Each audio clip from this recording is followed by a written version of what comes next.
another dominant performance from the men in the golden yellow. It has been yet another solid display from Australia, who have absolutely thrashed South Africa by 123 runs in the second ODI, and they have taken a 2-0 lead in the 5-match series. If you look at this current tour so far, it seems as if Australia are just playing with a different level of intensity altogether. The three T20Is, they absolutely decimated them and won it 3-0. The first ODI, Australia dug deep and managed to ensure that they did not lose, and they won by 3 wickets. But here, it was a comprehensive display from Australia's batters as well as their bowlers, and South Africa had absolutely nowhere to go.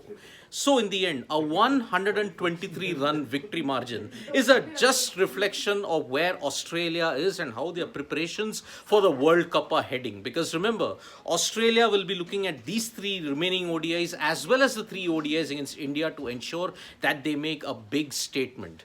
But one individual who made a massive statement in this second ODI at Bloemfontein was a certain David Warner. Now remember, Warner fell for very cheaply, second ball if I'm not mistaken in the first ODI at the same venue, but today he batted like a brilliant, like how he was. You could see vintages of David Warner in 2009, how he took the South Africans to the sword. And today, 100, it was his 22nd century. And in the process, we have also done a video on that, he has surpassed the great Sachin Tendulkar. This was his 46th century as an opener across all formats now. And because of that, he's overtaken Sachin Tendulkar, who had 45 centuries as an opener. 46 centuries as an opener is a true testament of David Warner and why he is considered as one of the best in the modern era. But he was coming through a very lean patch, and today he answered all the critics with a brilliant display. 106 glorious runs of 93 balls with 12 fours and 3 sixes. Travis Head. If you want to know why Australia got such a turbocharge of a start, it was thanks to Travis Head. 64 of 36, and boy, the way how he is playing. Baseball, forget about it. This is Trav ball in a big, big way. But the standout yet again, Marnus Labuschagne. This is the individual who was not picked in the 15-man World Cup squad for Australia. But look what he's done in the space of 2 games here in Bloemfontein. One came on as a concussion substitute, scored 80, shared a 117-run stand with Ashton Agar. And then in the second game, 124 of 99 balls, 19 fours, 1 6 at a strike rate of 125. This is Marnus Labuschagne we are talking about, not anybody else. I mean, he's a test specialist. We've always known that he is a test great. But in the ODIs, these last 2 ODIs in particular, Labuschagne has shown the world what he's capable of. Will Australia seriously tinker with the idea of including him in the 15? But if they include him, who do they drop? This is something that Australia have. It is a great problem of plenty to have at this time. Although Australia lost wickets towards the fag end, I mean, Josh Ingles also scored a 50, and towards the end, you saw wickets falling in heaps. You saw Tabraiz Shamsi taking 4 wickets because everybody was going after him, and 392 was the score for 8 in 50 overs. They actually could have targeted 400 at one particular point in time.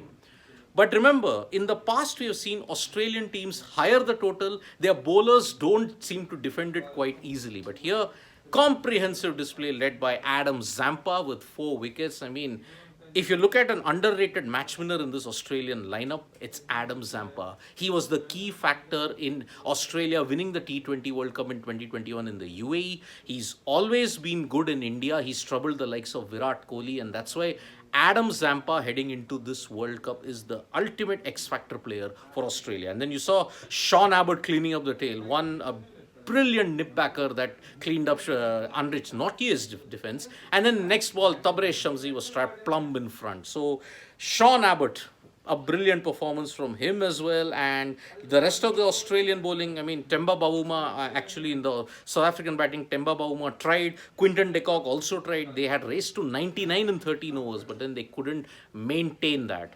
And Ankur Naik, if I can ask that question, why Marnus is not included?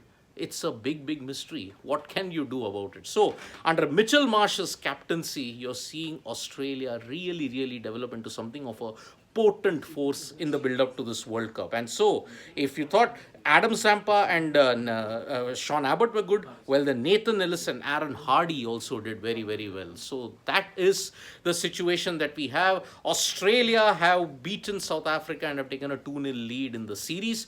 Most importantly, now we are waiting for official ICC confirmation. I think now they are the number one ODI ranked team after this win here. So, great build up for Australia when you look at the World Cup. 2-0 in the ODI series. If they win in the next game, they have won the ODI series as well and have made a massive statement of intent. And yes, Satish B, Travis Head, I think he has really redefined the way Australia are batting at this time. And Ronak Sinha, you are absolutely right. This is not even their A team, which is what makes this result even more scary. Opposition teams, beware. Australia are gunning for the World Cup and they're coming at teams with a vengeance at this time. So thank you so much, folks, for joining us for this live. We'll be back with more updates on sports today. Tap that bell icon so you know when we go live. Congratulations to Australia, one win away from securing a series win in South Africa, something that they had not done for close to 10 years now. Thank you. Bye-bye.